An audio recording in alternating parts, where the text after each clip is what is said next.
छोटे से गांव में माडन नाम का एक किसान रहता था। उसकी पत्नी बहुत सरल और सीधे स्वभाव की थी, इसलिए गांव के लोग उसे गवार बहू कहकर पुकारते थे। माडन और उसकी पत्नी के बीच बहुत प्रेम था, लेकिन गांव के लोग उसकी पत्नी का मजाक उड़ाया करते थे। एक दिन गवार बहू गर्भवती हो गई।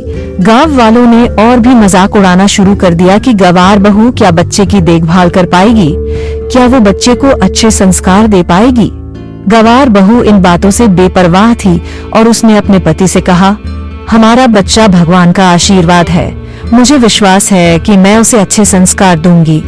समय बीतता गया और गवार बहू ने एक सुंदर और स्वस्थ बच्चे को जन्म दिया। माडन और उसकी पत्नी बहुत खुश थे, लेकिन गांव के लोग अब भी ताने कसने से नहीं चूके। उन्होंने कहा, देखो, गवार बहू का बच्चा भी उसी की तरह होगा। माडन और उसकी पत्नी ने गांव वालों की बातों पर ध्यान नहीं दिया। उन्होंने बच्चे की परवरिश में पूरी लगन से ध्यान दिया। गवार बहू ने अपने बच्चे को सिखाया कि किसी की बुराई नहीं करनी चाहिए और सबके साथ प्यार से पेश आना चाहिए। बच्चा भी अपनी माँ के संस्कारों का पालन करता और गांव में सबका आदर करता। कुछ वर्षों बाद गांव में एक बड़े त्योहार का आयोजन हुआ। सभी गांव वालों के बच्चे अपने अपने माता पिता के साथ उस आयोजन में शामिल हुए। आयोजन के दौरान गांव के मुखिया ने बच्चों से कुछ प्रश्न पूछे और उनके व्यवहार को परखा।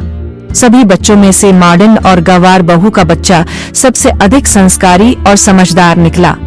मुखिया ने उसकी बहुत प्रशंसा की और कहा, यह बच्चा हमारे गांव के भविष्य का उज्जवल सितारा है। इसकी परवरिश बहुत अच्छे तरीके से की गई है। ये सुनकर गांव के लोग हैरान रह गए। उन्हें महसूस हुआ कि उन्होंने गवार बहू का मजाक उड़ाकर गलती की थी। असली ज्ञान और संस्कार इंसान के मन और हृदय में होते हैं, न कि उसकी बाहरी समझदारी में। इस कहानी से हमें यह सीख मिलती है कि किसी की सादगी और सरलता को कभी कमजोर नहीं समझना चाहिए।